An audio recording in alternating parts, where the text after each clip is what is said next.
Zéro.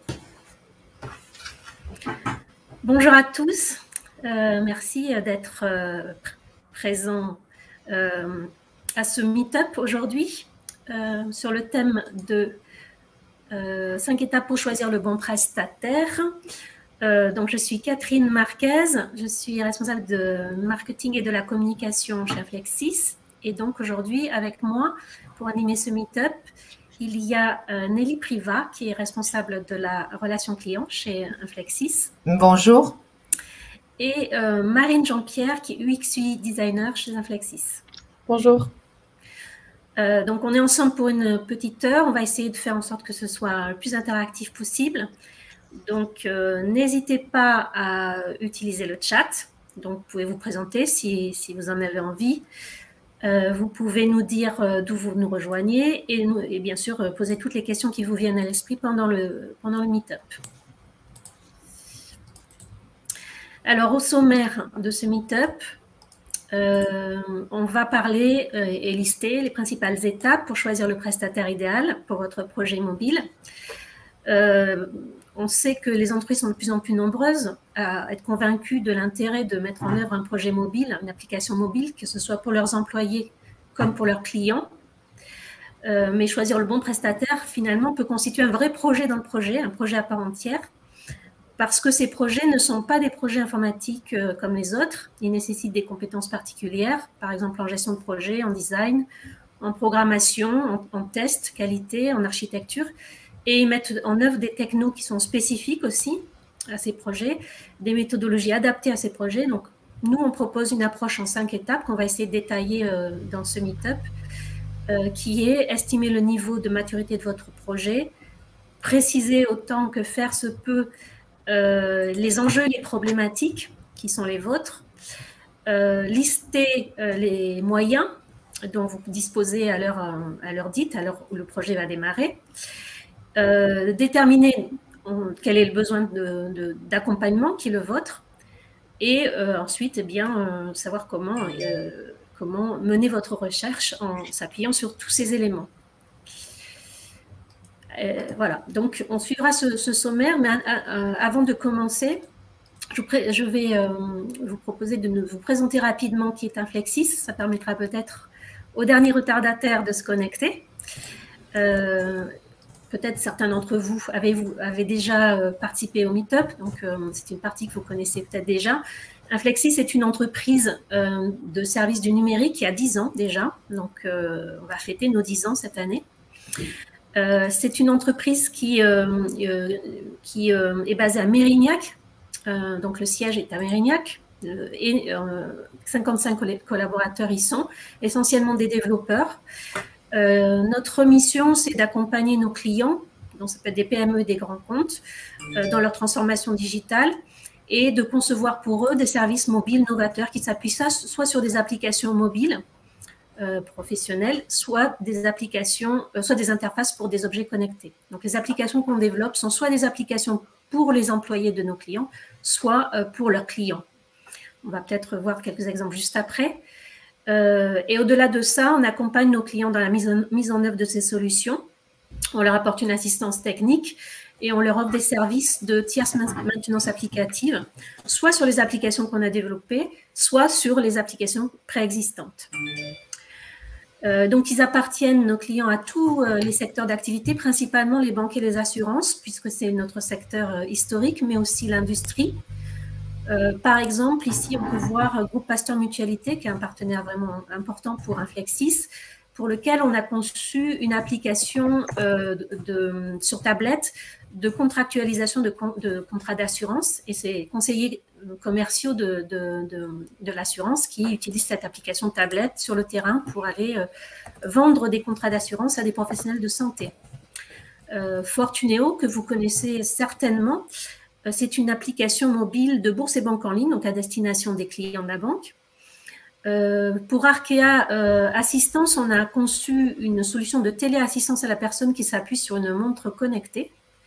Et puis dans le secteur de l'industrie, on a par exemple Lafarge Béton, pour lequel on a conçu une application tablette à destination des inspecteurs de centrales à béton. accès industrie, dont on reparlera peut-être un peu plus tard dans le meet-up, pour qui on a conçu une application tablette de gestion des interventions de maintenance pour un parc d'engins de levage, ou encore Simesis avec la solution Evolis, qui est une suite logicielle de gestion de l'inspection d'infrastructures industrielles. Voilà, ça c'est un rapide balayage des clients que l'on peut adresser, enfin les secteurs d'activité et des clients pour lesquels on a développé des applications.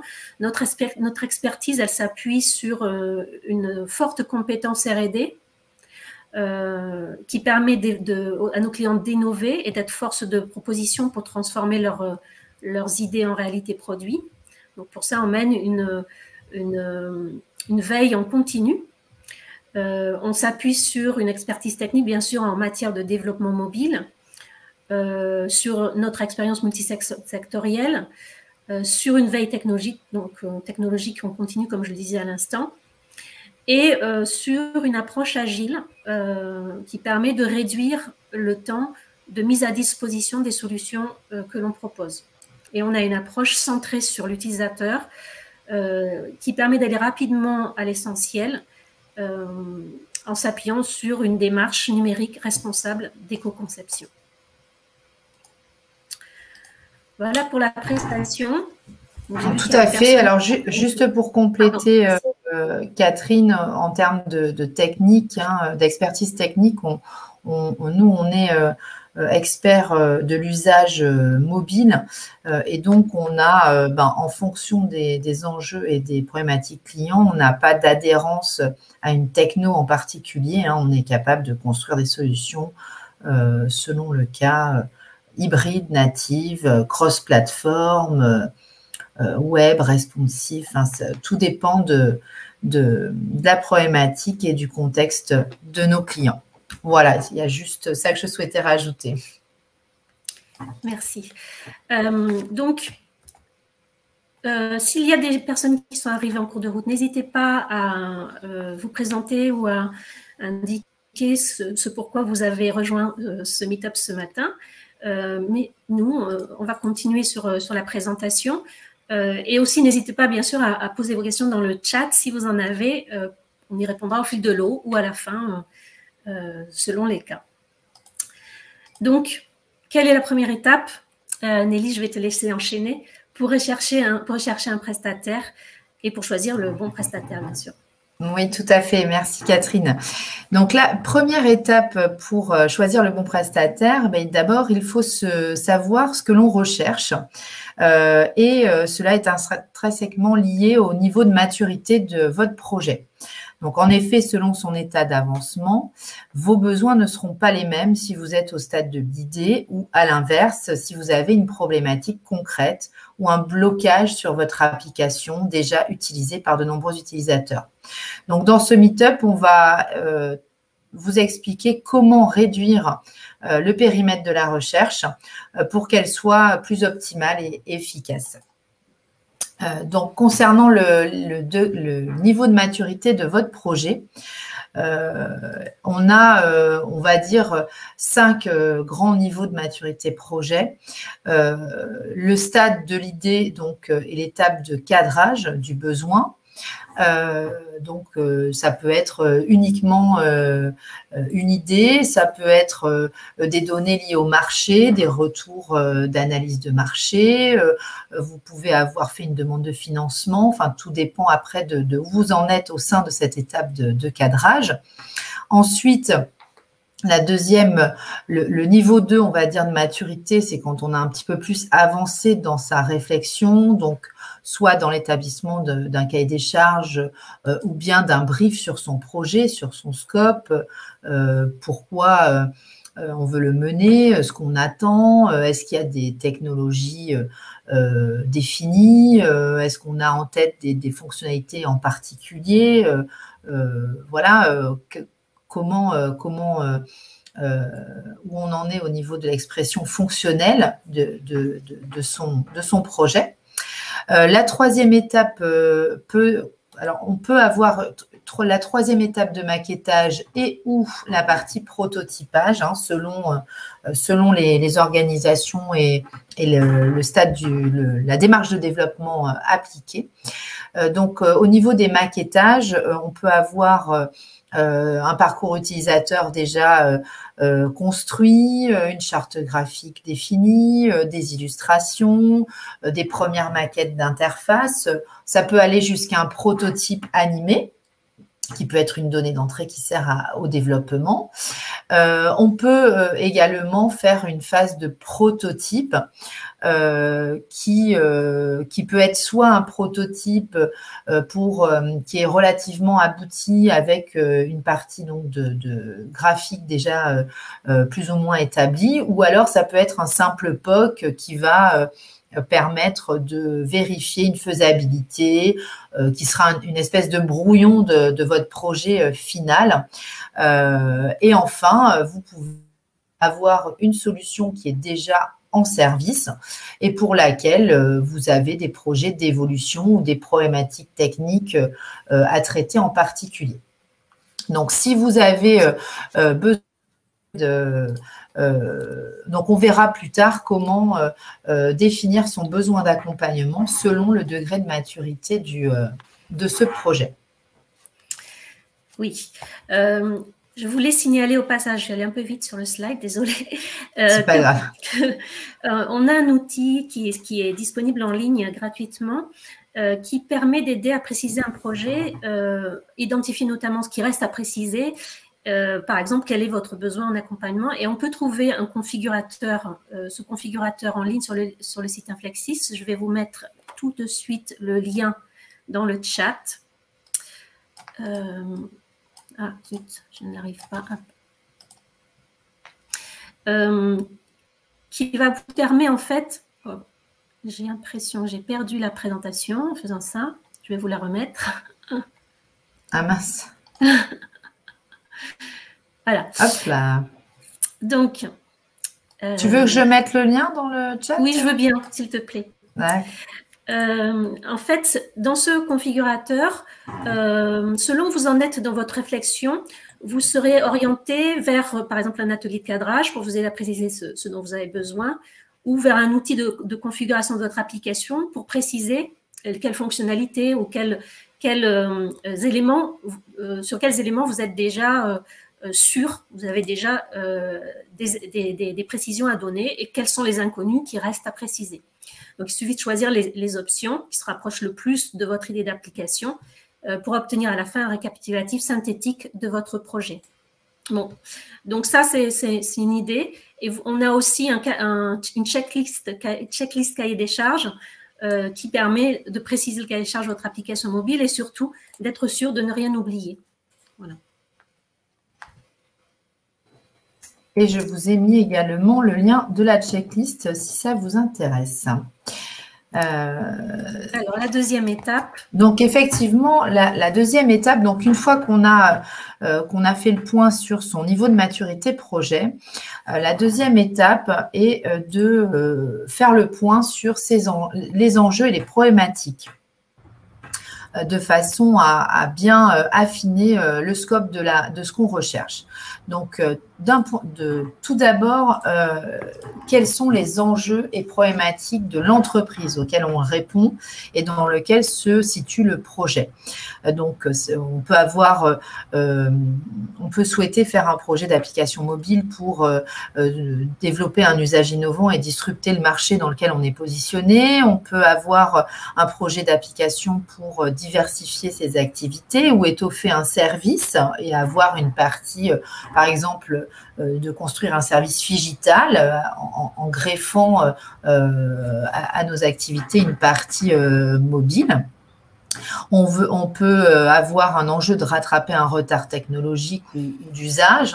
Si on a toute la concurrence qui a la possibilité d'avoir une application mobile offre cette possibilité-là à ses usagers, c'est vrai que ça peut être compliqué de ne pas en avoir, donc il faut quand même traiter le point.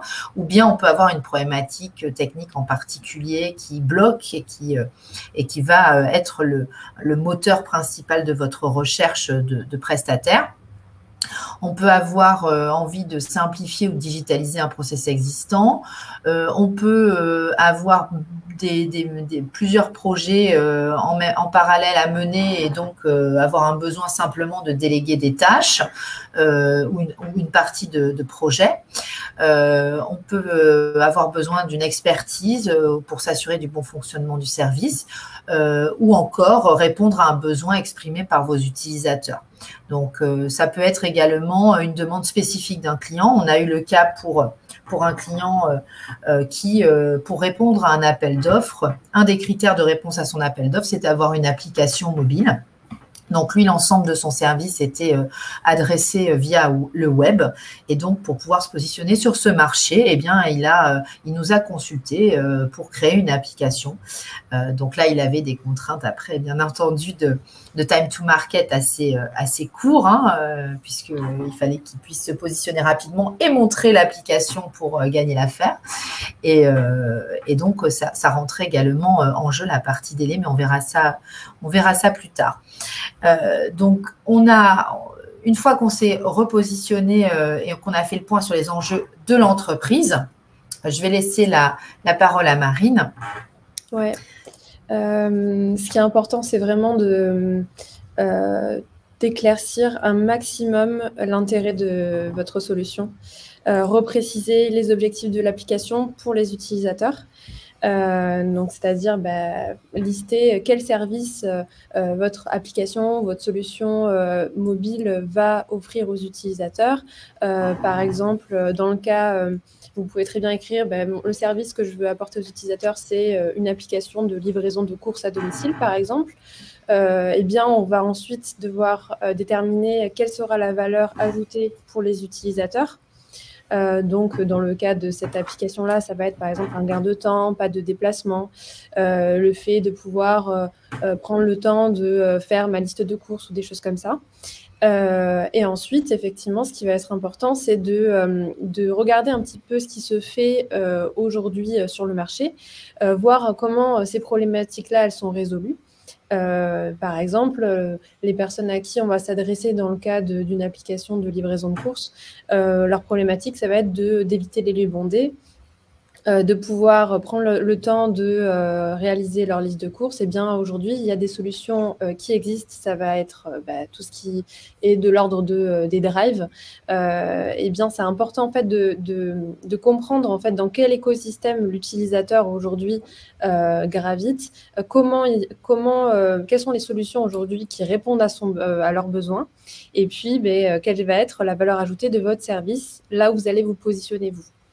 De manière un peu plus froide, on va dire, il va falloir vraiment catégoriser les utilisateurs par rapport à leur profil, c'est-à-dire savoir si on s'adresse dans le cadre du B2B à des fournisseurs de l'entreprise, par exemple. À du B2C, ça va être, on va s'adresser à des clients d'une entreprise, à des particuliers tout simplement, ou le B2E, c'est-à-dire qu'on va s'intéresser à des employés d'une entreprise, par exemple les employés d'une banque. On va leur offrir une solution pour réussir à gérer, on va dire, leurs affaires. Donc, effectivement, c'est important de repréciser le profil de votre cible, essayer de comprendre à qui vous vous adressez et quelles problématiques vous allez régler. Il y a aussi le cadre, il y a tout un aspect aussi appétence technique parce que vous allez proposer une solution mobile. Donc, du coup, c'est important aussi de savoir aujourd'hui quelles sont les habitudes des utilisateurs que vous ciblez. C'est-à-dire, est-ce que ce sont des personnes qui sont mobiles de manière générale dans leur quotidien, par exemple, si vous vous adressez à des professionnels, est-ce que dans leur quotidien professionnel, ils vont être amenés à se déplacer souvent, dans quel contexte ils vont se trouver, quelles affinités aussi ils ont avec les nouvelles technologies, est-ce qu'ils sont habitués à utiliser des outils, des applications, le format tablette par exemple. Est-ce qu'ils disposent justement d'une tablette à titre personnel, à titre professionnel, un smartphone peut-être, ou bien les deux, et aussi avec quel OS, donc avec quel type de système d'exploitation ils sont habitués à travailler. S'ils sont habitués, ils travaillent par exemple avec des Apple, eh bien, ils vont être plus habitués à l'interface iOS. Donc, du coup, forcément, vous allez peut-être avoir besoin de créer une solution qui sera plus amenée à marcher sur iOS, par exemple. Donc, c'est vraiment important de faire un point sur vraiment le besoin des utilisateurs et comment aujourd'hui l'utilisateur répond à ce besoin. Est-ce qu'il est totalement satisfait ou pas? Et justement, est-ce qu'il y a des manques à aller traiter en fait avec votre solution? Est-ce qu'il y a des désirs peut-être qui ne sont pas assouvis que vous allez traiter avec votre solution? Tout à fait. Alors, en complément et en lien avec les moyens à disposition, pour compléter ce que vient de vous dire Marine, sur la partie matérielle, device cible pour le projet d'application mobile, c'est un point qui est important également au-delà de l'usage et de comment vont appréhender la solution vos utilisateurs. Vous avez également des contraintes techniques de l'environnement qui vont conduire à des choix techniques imposés et qui vont de fait orienter le choix de votre prestataire. Donc, je vais citer un exemple dans l'industrie. Si vous avez un contexte d'utilisation d'une tablette qui vous contraint en particulier, qui nécessite par exemple le fait de prendre des tablettes durcies, eh bien, il y aura de base 2 choix possibles, on va dire. Il n'y aura qu'un choix possible en termes d'OS et de matériel, puisque des tablettes durcies, on n'en trouve qu'en Android. Et donc, forcément, de facto, la question ne se posera pas forcément de faire 2 applications si vous avez plutôt tendance à vouloir faire du développement natif, dans le sens où c'est pas la peine de développer sur Apple une appli qui ne servira jamais, puisqu'on n'achètera pas un device Apple pour faire une utilisation sur terrain, sur chantier, par exemple. Et donc, forcément, on recommande quand même de prêter une attention particulière à l'expérience quand il s'agit de développement natif ou de techno. Même si nous, on adresse plusieurs technos, on a des confrères qui n'adressent pas toutes les technos avec le même niveau d'expérience, et donc ça peut être un critère qui va vous conduire à éliminer, entre guillemets, des prestataires de votre shortlist.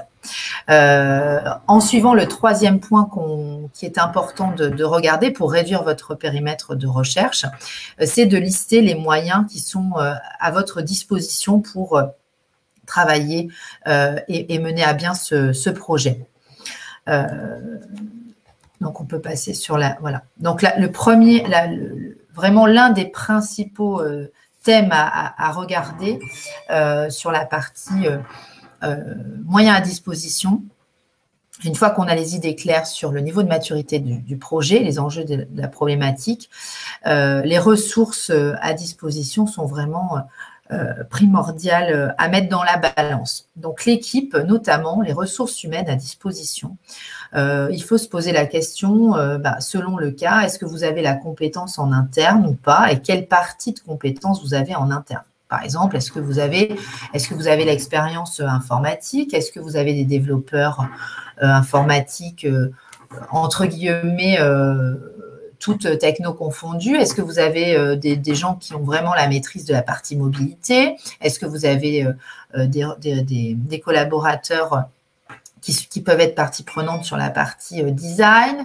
Est-ce que vous avez également des équipes qui peuvent contribuer à la recette, que ce soit du métier ou de la technique, puisque dans la validation, il y a les 2 choses. Il y a l'environnement qui est à prendre en compte aussi. Et surtout, est-ce que vous avez un référent, un chef de projet, un product owner ou une personne qui va prendre en charge le fait d'orchestrer un peu, en tout cas à minima, l'expression du besoin pour pouvoir conduire positivement le projet.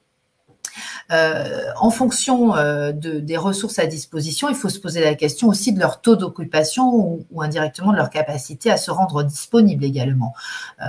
On a des clients qui ont des équipes de développement assez constituées, mais qui pour autant nous consultent parce qu'elles ne peuvent pas traiter l'ensemble des projets. Ça ça ne rentre pas dans leur plan de charge. Donc, typiquement, quand vous êtes dans ce cas-là de configuration, eh bien, il n'est pas nécessaire d'aller chercher un prestataire qui va pouvoir être partie prenante ou de force de proposition parce que vous avez la compétence en interne. Par contre, vous allez avoir besoin quand même de vérifier ses compétences techniques pour pouvoir vous appuyer et lui faire confiance. À l'inverse, on travaille également avec des entreprises qui n'ont pas du tout de service informatique ou qui même, d'une manière encore plus extrême, je dirais, dans le fait d'avoir un besoin complet, qui ont pas du tout l'habitude de conduire des projets informatiques, ni même d'exprimer leurs besoins. Donc là, typiquement, il va falloir, dans ces circonstances, attacher une attention particulière au choix du prestataire, parce qu'il va falloir réussir à se comprendre pour pouvoir exprimer le besoin, cadrer le projet et converger et arriver à développer la solution qu'on souhaite. La communication est un facteur assez prioritaire. Donc, une fois qu'on a fait le point sur ces équipes, on verra tout à l'heure ce que ça induit en termes de besoin d'accompagnement. On a également en autre moyen à mettre dans la balance les données d'entrée. Qu'est-ce qu'on a à mettre dans la balance de ce projet-là? Est-ce que j'ai une charte graphique imposée? Est-ce que j'ai des spécifications plus ou moins détaillées de ce que je veux faire? Est-ce que j'ai déjà une application et que je veux la refaire? Est-ce que j'ai un site internet et que je veux offrir tout ou partie du service que j'offre déjà sur le web, sur une application? Est-ce que j'ai des systèmes informatiques avec lesquels il faut que mon application dialogue ou aille chercher de l'information à droite, à gauche? Donc, est-ce que ces systèmes-là avec lesquels il faut communiquer, est-ce qu'ils sont ouverts à la communication ou est-ce qu'il va falloir en plus développer les connexions pour faire parler les différents modules entre eux? Donc ces fournitures, ces ressources ou ces contraintes techniques, c'est vraiment le deuxième point à identifier. Et puis, en dernier point, en fonction des deux premiers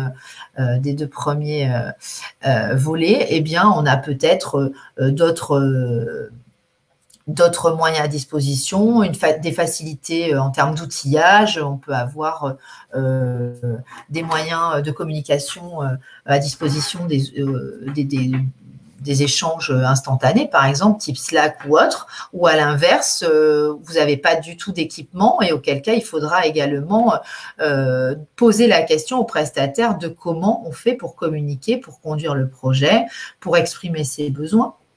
Donc, ça peut être la partie infrastructure, outils peut être important, et puis dans vos habitudes de travail également, comment vous avez l'habitude de travailler, pour pouvoir mettre en place aussi la gouvernance, je dirais, du projet et les liens de manière la plus adéquate avec vos habitudes. Donc, une fois qu'on a fait une identification, le point sur son niveau de maturité, le point sur les enjeux et enfin le point sur les moyens, là, on a pas mal de cartes en main pour définir son niveau, son besoin d'accompagnement. Donc là-dessus, on va reprendre le schéma de tout à l'heure, qui est assez parlant sur le niveau de maturité projet. Et puis, par rapport à tout ce qu'on vient de vous expliquer, si on n'a pas, typiquement, si on a juste une idée folle, entre guillemets, de services novateurs, mais qu'on n'a pas du tout avancé sur le projet, là, on va plutôt avoir un besoin d'accompagnement sur du cadrage, de l'atelier de design thinking, des recommandations, de la gestion de projet si on n'a pas la compétence en interne, et puis de l'expertise métier et des codes du secteur pour pouvoir aller, comme le disait Marine, chercher comment insérer un usage innovant dans votre solution numérique et avoir l'effet waouh auprès de vos utilisateurs lors de la mise en service de l'application. Si on est au stade du cahier des charges et qu'on a une équipe à disposition expérimentée et complètement compétente pour conduire cela, on peut avoir simplement besoin de renfort et d'une externalisation des développements, ou bien d'affiner un peu, ajuster et faire du prototypage, du maquettage. On peut, en phase de maquettage ou de prototype, être plutôt en recherche de retour utilisateur, et donc on va peut-être avoir besoin d'une prestation pour aller mener des enquêtes utilisateurs ou benchmarker des solutions, des usages du métier, conduire des entretiens, prendre en compte les retours utilisateurs. Donc ça peut être aussi un métier à part entière, hein, le fait de prendre en compte ces retours utilisateurs et de faire des préconisations. Si on a déjà développé un prototype qui fonctionne, on a peut-être juste besoin de l'industrialiser et de faire en sorte que plus d'utilisateurs puissent se connecter d'une manière en même temps, ou bien de sécuriser les accès. On a typiquement, avec Lafarge Béton, un de nos clients fait un prototype qui finalement est une application à part entière, qui nous a servi, qui est utilisée depuis plusieurs mois, voire années par nos clients, qui leur a permis de vraiment conforter l'usage et le besoin de l'utilisateur. Et là, on va passer dans une étape d'industrialisation pour pouvoir aller au-delà du périmètre de test, entre guillemets, qui était à l'échelle d'une région, où là, on va viser un déploiement national de la solution. Et donc, ça nécessite des ajustements en termes d'architecture qui sont pas les mêmes que si on traite un besoin dans un écosystème plus réduit. Et ensuite, vous pouvez avoir une solution qui est en service, et pour différentes raisons, défaut de compétences, entre guillemets, ou défaut de disponibilité de vos compétences. Une application, comme toute solution, on sait qu'il faut la faire vivre, hein. Donc, il y a le avant, le projet, on la met en service, mais il faut la faire vivre et la faire évoluer régulièrement, où on peut avoir à traiter des soucis techniques. Et donc là, votre besoin peut être également simplement de confier la gestion de votre application à un prestataire de confiance qui va veiller à votre application et la faire évoluer au regard des besoins exprimés de vos utilisateurs. Donc, on voit bien par rapport à ça que votre zone de recherche se resserre de plus en plus. On va maintenant vous présenter des cas clients pour être peut-être plus concret dans la méthodologie. Donc, le premier cas qu'on vous propose, il s'agit d'une PME dans le bâtiment, qui est une société experte dans le domaine de la couverture et plus particulièrement des bardages et de l'étanchéité. Donc, ils ont différents corps de métier impliqués, hein, dans leur chantier, dans leur activité, de l'administratif, du bureau d'études, tout ce qui est devis, facturation, des conducteurs de travaux, des chefs d'équipe et des ouvriers sur le chantier. Donc, ils nous ont... on peut passer à la slide suivante. Ils ont fait appel à nous, en fait, là, puisqu'ils avaient, eux, juste l'idée, entre guillemets, ce qui est déjà très bien, de faire une solution mobile. En fait, ils ont fait un audit au préalable organisationnel, plutôt, qui a conduit à détecter un certain nombre de leviers d'optimisation au niveau opérationnel pour gagner en efficacité et en fluidité. Et donc, l'un des leviers qui a été identifié dans le cadre de cet audit, c'était le besoin d'une solution mobile sur chantier. Donc, de là, ils sont rentrés en contact avec nous pour nous solliciter dans un premier temps, n'ayant pas du tout de service informatique ni de chef de projet interne. Ils nous ont sollicité pour construire le cahier des charges de la solution numérique mobile idéale pour amener de la plus-value sur chantier. Donc, on a donc dans leur contexte de transformation digitale, ils avaient la solution de mobilité devait répondre à un besoin direction, je dirais, direction pour pouvoir faire du prévisionnel, pour faire du pilotage opérationnel, pour gérer le plan de charge, mais aussi pour fluidifier le partage d'informations, le travail d'équipe et optimiser l'efficacité opérationnelle. Donc, on a mené un atelier de cadrage dont va vous parler Marine avec eux pour atteindre cet objectif.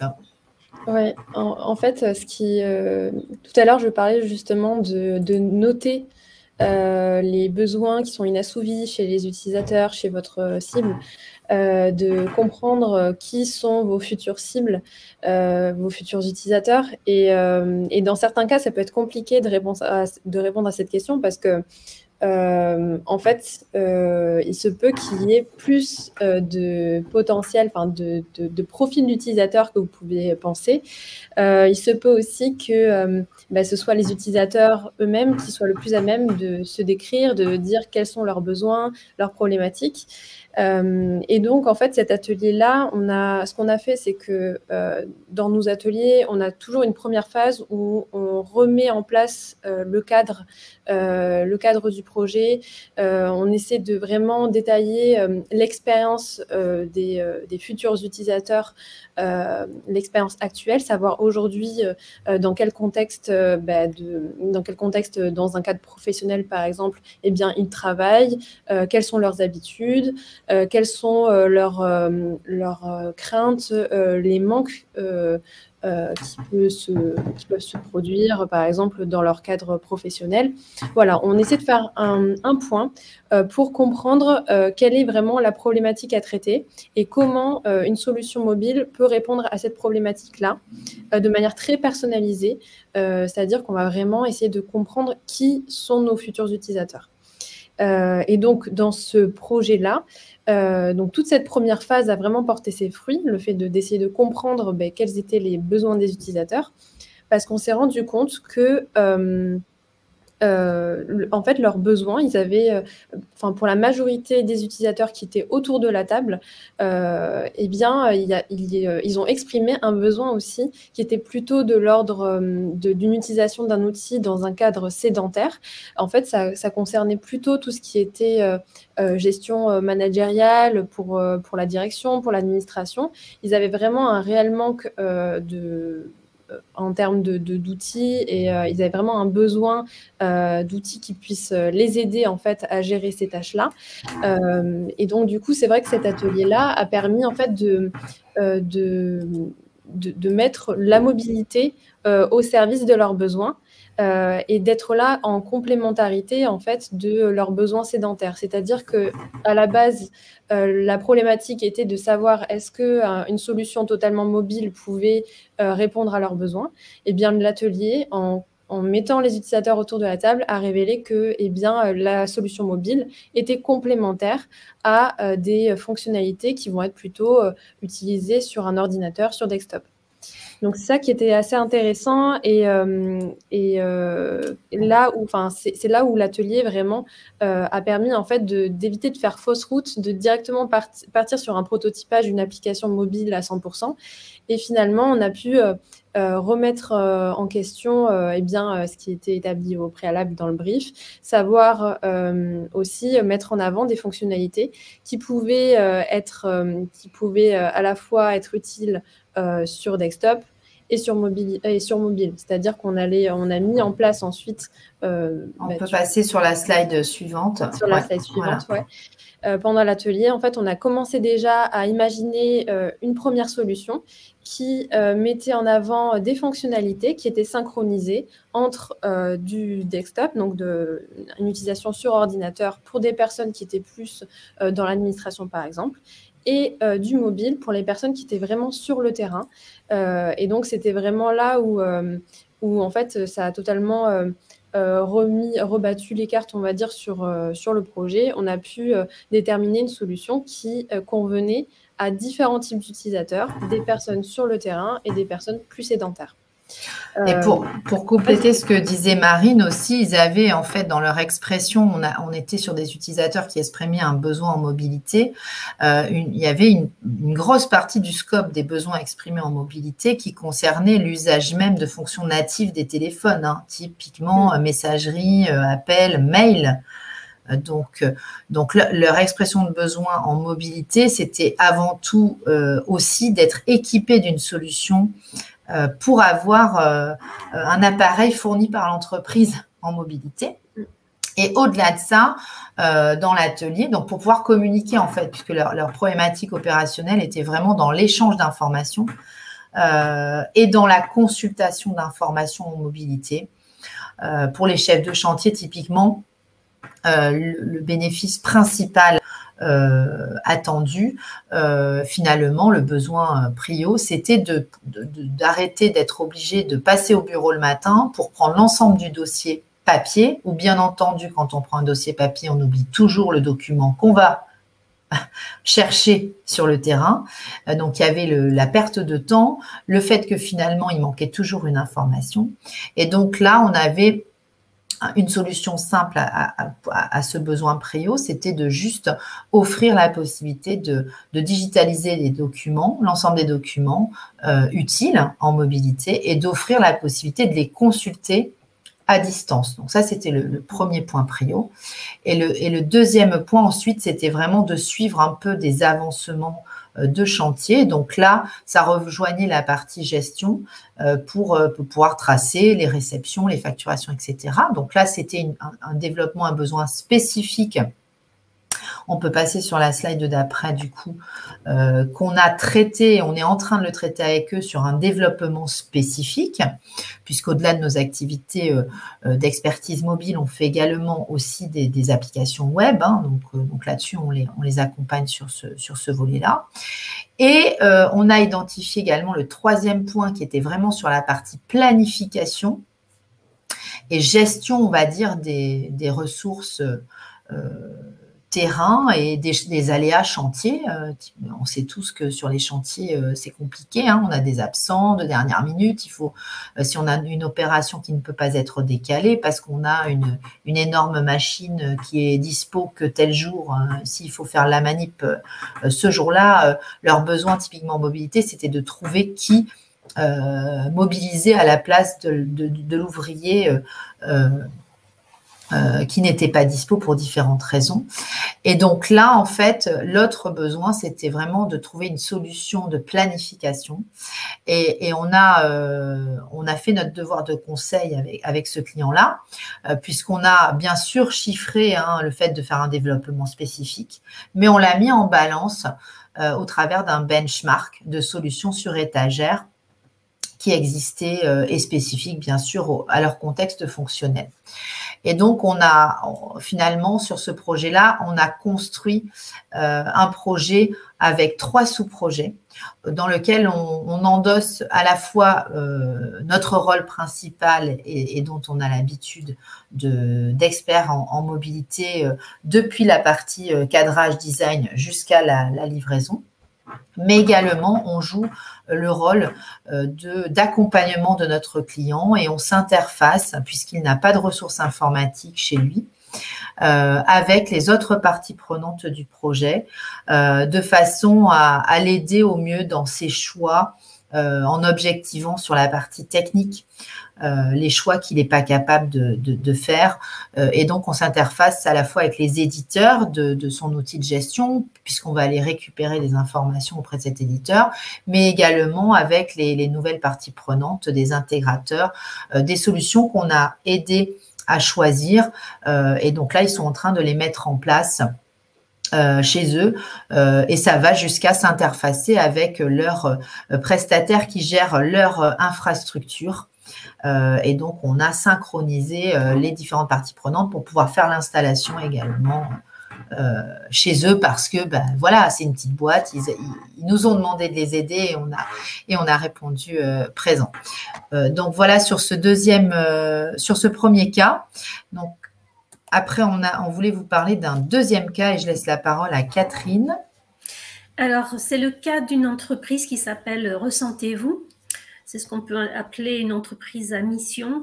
L'objectif de Ressentez-vous, c'est de mettre en place des moyens, des outils pour aider des personnes âgées à se sentir autonomes.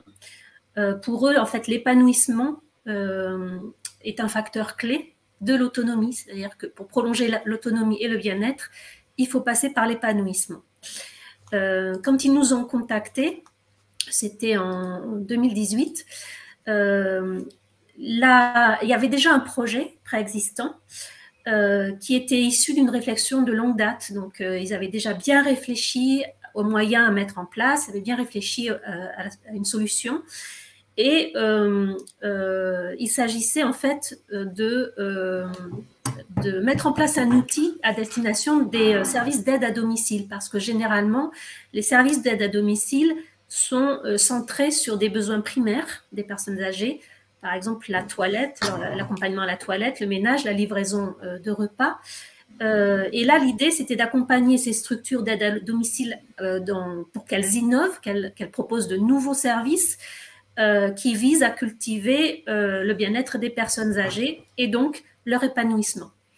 L'idée, donc, l'objectif, c'était de proposer à la personne âgée par l'intermédiaire de son auxiliaire de vie une activité physique régulière, ludique, si possible, ajustée à son âge, à sa forme actuelle, au moment où l'auxiliaire de vie vient le voir, et à ses capacités globales. Un autre objectif, un second objectif sous-jacent, mais qui est très intéressant, c'est d'amener l'auxiliaire de vie à prendre soin d'elle-même au travers des exercices qu'elle réalise avec la personne âgée. Sachant que, selon Ressentez-vous, les professionnels prennent soin des autres, en général ne se préoccupent pas trop de leur propre bien-être, et le secteur en question, celui des auxiliaires de vie, est un secteur qui souffre d'un pourcentage d'accidents du travail très important, même bien supérieur à celui du bâtiment, par exemple, qui est plus reconnu pour cela. Alors, la problématique dans le contexte qui est celui de Ressentez-vous, c'est que l'externalisation du développement était immédiatement choisie parce que c'est une entreprise qui n'a pas du tout de service informatique, et comme le disait tout à l'heure Nelly, une entreprise qui n'a pas de service informatique, qui n'a pas l'habitude de mener des projets informatiques, qui n'a pas l'habitude non plus d'exprimer son besoin, et donc qui a dès le début dit, nous, notre cœur de métier, ce n'est pas l'informatique, c'est tout le contexte, toute la connaissance que l'on a sur le bien-être et la santé des personnes âgées. Donc, on va déléguer cette partie-là à un prestataire dont c'est le métier. Ils cherchaient aussi un partenariat sur le long terme, donc pas un partenaire qu'ils pouvaient changer au fil du temps. Ils avaient envie de s'appuyer sur quelqu'un sur le long terme, et ils avaient besoin de quelqu'un qui les aide à préciser un cahier des charges, même si ils avaient une idée très précise de ce qu'ils voulaient faire, mais dans ce cahier des charges, qui était plutôt orienté fonctionnel, toute la partie technique, bien entendu, n'était pas prise en compte, puisque ce n'est pas des sujets sur lesquels Ressentez-vous était très à l'aise. Alors, ce cahier des charges, à quoi ressemblait-il ? En fait, il se basait sur un prototype papier qui avait été déjà mis en place pour mener une expérimentation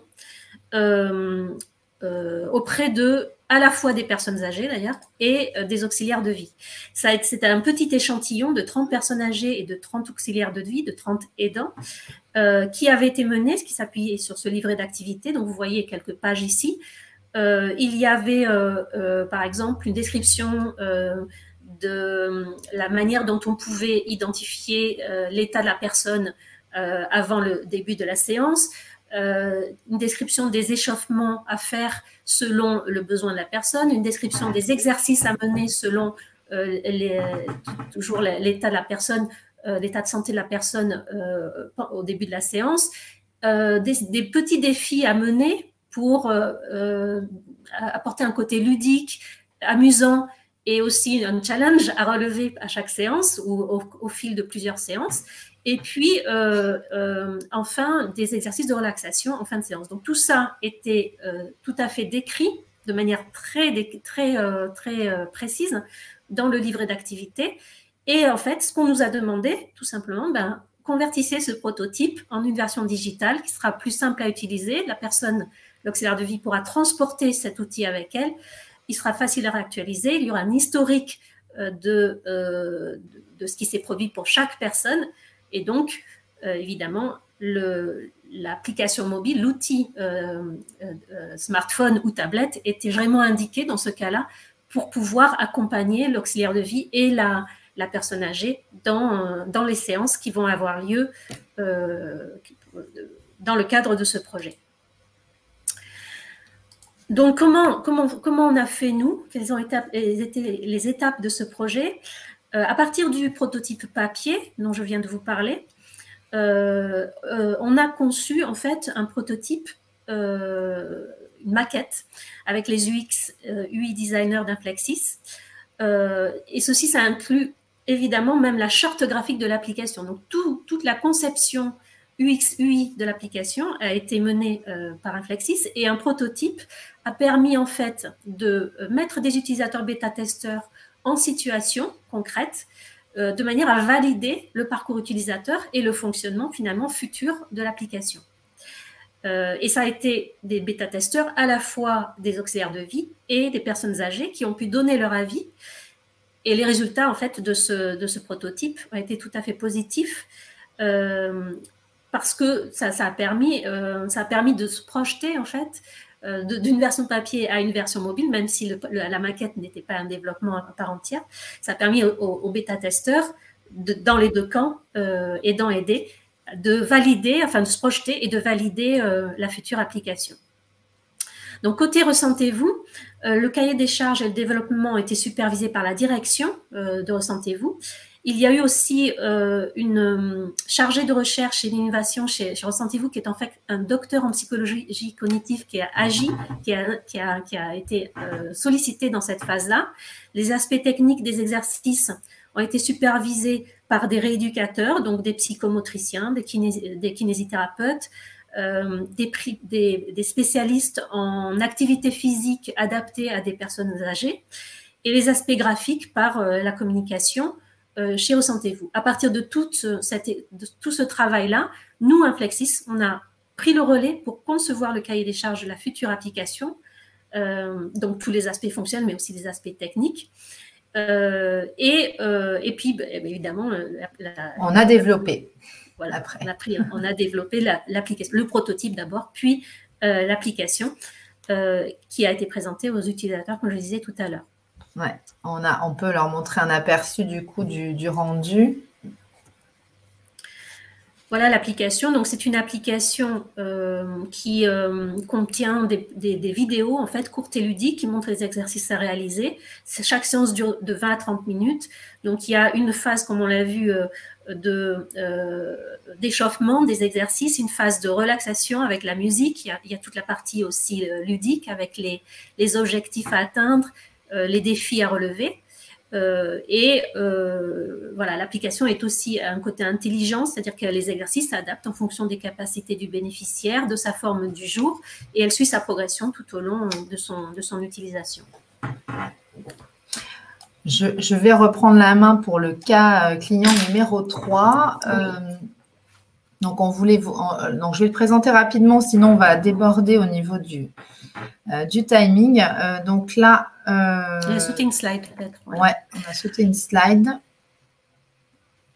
Celle d'avant. C'est une société, donc on a un client qui nous a contacté, donc qui est spécialisé dans la mise en place de services de transport express urgent et de logistique de proximité. Donc lui, son contexte, c'était donc il a des équipes en fait terrain qui utilisent une application pour gérer le service de transport express, donc d'assurer la collecte, le dépôt des bagages notamment et la traçabilité. Et il avait une application, donc qui était dans le contexte d'une solution déjà en service. On va passer sur le slide d'après. Qui avait été développée, qui tournait sur Android, mais ils n'ont jamais réussi à la faire marcher sur iOS. sur Apple. Or, la problématique, c'est que les personnes, les utilisateurs de cette application ne sont pas des salariés de l'entreprise, sont des sous-traitants, et donc ils n'ont pas de maîtrise des devices. Donc, il y avait vraiment une forte contrainte opérationnelle, un gros enjeu parce que une partie variable des utilisateurs ne pouvaient pas faire leur travail, on va dire, complètement par défaut de fonctionnement de l'application. Donc, ils nous ont consultés par rapport à ça, en nous exprimant un certain nombre de contraintes, bien entendu, puisqu'ils voulaient absolument redévelopper le moins possible de choses ou changer le moins de choses possible pour pouvoir atteindre l'objectif de faire fonctionner sur Apple également l'application. Donc, au départ, ils nous ont demandé de chiffrer le fait de faire marcher leur application sans la toucher en Android, en iOS. Donc, nous, ce qu'on leur a est de s'interfacer avec les outils dispo. On peut passer rapidement sur la slide suivante. Nous, ce qu'on leur a proposé, c'est d'abord de faire un audit de code. Parce que pour pouvoir chiffrer et mesurer l'effort à fournir pour faire fonctionner l'application sur Apple, sachant qu'ils n'y arrivaient pas et qu'ils avaient consulté d'autres prestataires avant, il fallait quand même qu'on fasse une enquête un petit peu plus poussée pour voir les problématiques réelles et l'état de code dans lequel on récupérait la potentielle application.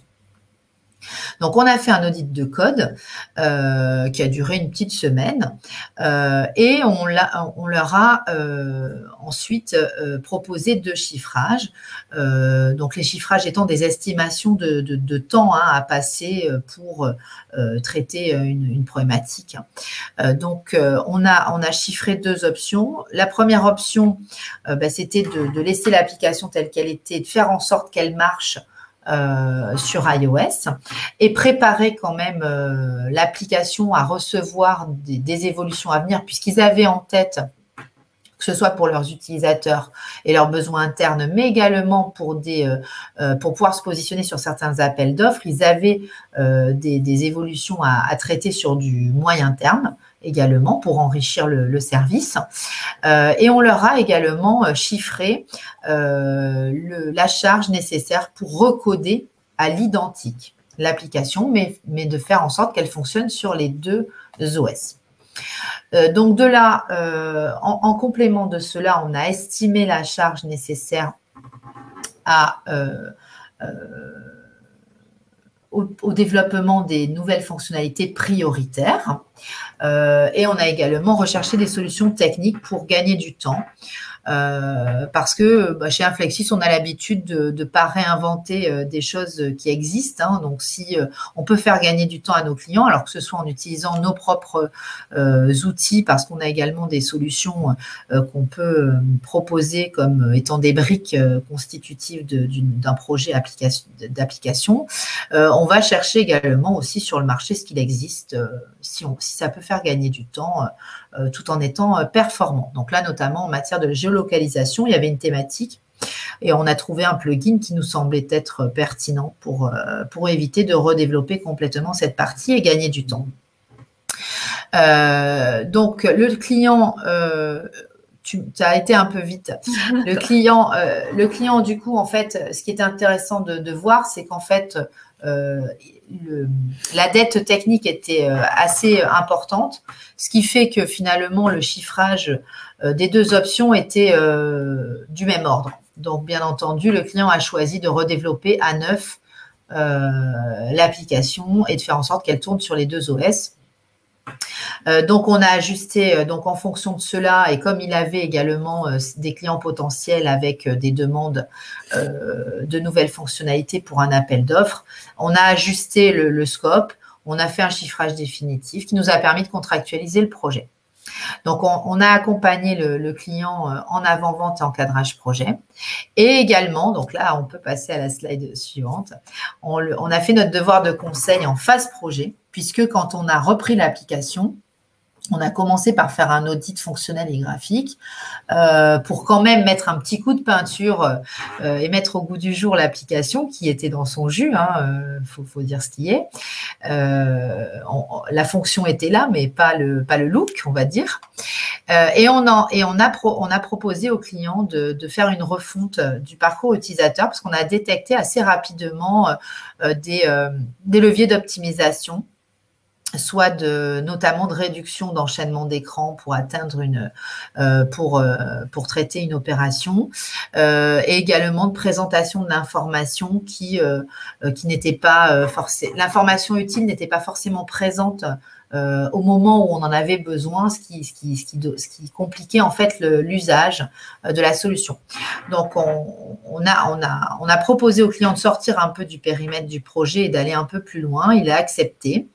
Et on est allé encore même plus loin dans la troisième étape puisqu'il s'est dit, le client, comme on était dans un échange un peu innovant et idée folle, il s'est dit, tiens, mes opérateurs, ils ont également un PDA. Est-ce que vous pouvez me mettre ce qu'on fait sur le PDA sur le téléphone? Comme ça, ils n'auraient plus que le téléphone. Et donc, on a refait une itération pour intégrer les fonctionnalités du PDA. Et donc, on a revu complètement la chaîne, en fait, le parcours utilisateur avant de lancer les développements. Alors, tout ce travail-là qui est hyper riche, pour autant, ça nous a coûté, entre guillemets, qu'une semaine de plus.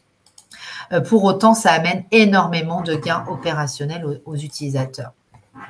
Donc, voilà ce qu'on voulait vous partager également comme exemple. Ouais. Et donc, du coup, je vais m'occuper de la dernière étape, mais c'est celle qu'on attendait peut-être le plus, parce que c'est vrai qu'on parlait de 5 étapes pour choisir le bon prestataire, et la recherche, la méthodologie de recherche arrive à la 5e, parce que finalement, en fait, on a amassé le plus gros du travail juste avant, c'est-à-dire qu'on a vraiment posé les fondations pour essayer de ensuite aller être très rapide, aller optimiser notre recherche le plus possible. Donc, première étape, maintenant qu'on est OK sur là où va le projet, c'est de déterminer les critères de recherche. Donc là, pour les déterminer, ces critères-là, ça va être beaucoup plus simple maintenant qu'on a fait tout ce travail-là de qualification du projet, c'est-à-dire qu'on va reprendre toutes les questions qu'on a traitées juste avant, donc c'est-à-dire où en est votre projet aujourd'hui, tout ce qui est comprendre quelle est la maturité de votre projet, ce dont il a besoin pour aller plus loin, donc quels sont les objectifs du projet pour les utilisateurs et de manière générale, quels sont les enjeux stratégiques, et puis qu'est-ce que vous avez aujourd'hui à disposition pour faire avancer le projet et qui va déterminer aussi la prestation d'accompagnement. Donc, toutes ces données-là, ça va vous permettre de déterminer des critères. Déjà, de déterminer quel est votre besoin d'accompagnement. Donc, c'est ce dont on vient de parler. Donc, est-ce que ça va être de l'UX design, de la maintenance? Est-ce que vous voulez vraiment requalifier le besoin, valider le besoin avant d'aller plus loin?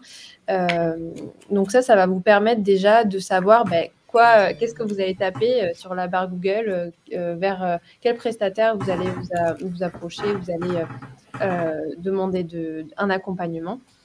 Et bien sûr, toutes ces données-là, il va falloir y ajouter aussi des critères techniques, c'est-à-dire que en déterminant tout à l'heure, on parlait par exemple dans les ateliers du fait que comprendre l'environnement de l'utilisateur, ses habitudes, ça permet aussi de savoir sur quel outil, sur quel terminal, on va pouvoir en fait répondre à ses besoins. Donc, effectivement, cela va vous permettre d'aller détecter des critères techniques, c'est-à-dire vous allez pouvoir choisir la techno adaptée à votre solution. Donc, tout à l'heure, on parlait d'hybride, de solutions natives. Ça peut être aussi des solutions cross-plateforme. Et donc, du coup, forcément, ça va induire des compétences spécifiques chez les prestataires qui vont pouvoir traiter cette demande-là. Et bien sûr, donc toutes ces données-là qu'on a obtenues avec le travail au préalable, on va venir les confronter aussi aux contraintes de votre projet. Donc, c'est à ce moment-là qu'on va parler de budget, de délai aussi. Si vous avez, par exemple, des dates stratégiques, vous avez un événement où vous avez la date déjà et vous savez que vous voulez proposer une première version de la solution à ce moment-là, c'est intéressant maintenant de voir ce qu'il est possible de faire dans les délais impartis. Et bien sûr, la disponibilité des équipes, c'est-à-dire que si vous avez déjà chez vous, par exemple, une équipe de développeurs, mais qui ne pourra travailler sur ce projet-là spécifiquement qu'à partir de décembre, par exemple, eh bien, ce sera quelque chose aussi d'intéressant à communiquer aux prestataires que vous allez démarcher. Eh bien, par rapport à toutes ces données-là, vous allez pouvoir déterminer les critères de recherche qui sont les plus pertinents par rapport à votre contrainte. Oui, on t'avait perdu, Marine. Oui. Et donc, effectivement, on va passer on va avancer dans la méthode de recherche. Donc, une fois qu'on a tous les critères, eh bien, on peut élaborer une première liste de prestataires, donc en faisant une recherche sur Internet, du réseautage, des benchmarks d'applications, analyser les références des différents prestataires. Et ensuite, on passe à l'action, on lance les consultations. Donc, une fois qu'on a notre liste de sociétés à consulter, on lance le premier contact, on expose le projet, le besoin avec un brief. En fonction des retours qui sont faits des prestataires sur ce premier contact, des questions qu'ils nous posent, de leurs réactions. Alors, nous, typiquement, si le besoin n'est pas très précis, poser un chiffrage sur quelque chose de flou, ça ne nous paraît pas approprié, par exemple. Donc, en fonction des réactions que vont avoir les prestataires sur le premier contact, vous pourrez éventuellement, avec le feeling aussi, parce qu'il peut y avoir des gens avec qui vous accrochez pas et du coup, c'est peut-être pas la peine de poursuivre. La communication, la confiance reste quand même des facteurs importants. Faire une première sélection avec lesquels vous allez réaliser la consultation à proprement parler, partager le cahier des charges si vous en avez ou les autres données d'entrée à disposition, exposer vos contraintes, donner une date éventuelle butoir pour le retour. Ensuite, vous allez analyser les premiers retours et vous pouvez, nous on le recommande, de proposer aux prestataires un rendez-vous de soutenance de leur première proposition avec idéalement quand même des démonstrations ou un peu de concret pour vous faire une opinion et pouvoir vous projeter. Donc, à la suite de ça, vous aurez toutes les cartes en main pour analyser les offres. Et donc là, je laisse Catherine vous en parler. L'analyse des offres, en fait, ça va consister à vérifier point par point l'adéquation des réponses qui ont été fournies avec le cahier des charges et vos critères, et vos critères que vous jugez importants. Donc, c'est important justement à ce moment-là d'avoir le cahier des charges le plus précis possible pour pouvoir comparer ce qui est comparable. Au cours de cette vérification, il faudra, par exemple, songer à éclaircir les réponses, c'est-à-dire si vous avez des imprécisions dans les réponses fournies, il faut éclaircir ces imprécisions. Et peut-être c'est l'occasion justement de vérifier que les prestataires sont disponibles pour répondre, qu'ils sont ouverts à la communication dans cette période. Ne pas oublier aussi de poser des questions importantes qui sont peut-être pas évidentes dans un premier temps, mais quels sont par exemple les stacks de développement qui sont utilisés? Est-ce que le prestataire sous-traite le développement en France ou à l'étranger? Quelles sont les qualifications des équipes de développement? Peut-être que vous demandez les CV des développeurs, par exemple. Quelles sont les méthodes et les outils qui sont utilisés dans la production d'applications, que ce soit au niveau du développement, au niveau de la validation? Oui, il y a la partie sécurité aussi du code. Est-ce que les codes sont déposés ou pas? Alors nous, par exemple, on dépose les applications auprès d'un partenaire pour sécuriser, avoir des sauvegardes. Donc ça peut être très important également comme point. Après, on compare, c'est vrai, aussi beaucoup les prix. Donc, il faut faire attention à comparer ce qui est comparable. Des fois, par exemple, un prix très bas par rapport à la moyenne des autres propositions peut alerter sur la qualité de la réponse. De même qu'un délai de réalisation très court par rapport à ce qui est proposé par l'ensemble des prestataires doit aussi alerter. De toute façon, le prix va souvent avec les délais et les temps de réalisation. Donc, une fois ce travail fait, il s'agit de classer les offres. Classer les offres, c'est simplement de reprendre tous les critères que l'on a vus, de leur affecter peut-être un coefficient de pondération en fonction de nos contraintes, du cadre du projet, et puis finalement d'identifier, de comparer les offres de manière peut-être visuelle entre elles, comme c'est le cas ici, et d'identifier quel est le prestataire qui répond le mieux, de manière la plus adaptée, on va dire, à la question qui a été posée, c'est-à-dire au cahier des charges que vous avez construit. Tout à fait. Et donc, en conclusion, ce qu'on vous a, donc les étapes qu'on vous a présentées, en fait, les 3 premières étapes, c'est donc faire le point sur le niveau de maturité projet, valider les enjeux et lister les moyens à disposition, ce qui vous permet en 4e étape de déterminer le besoin d'accompagnement.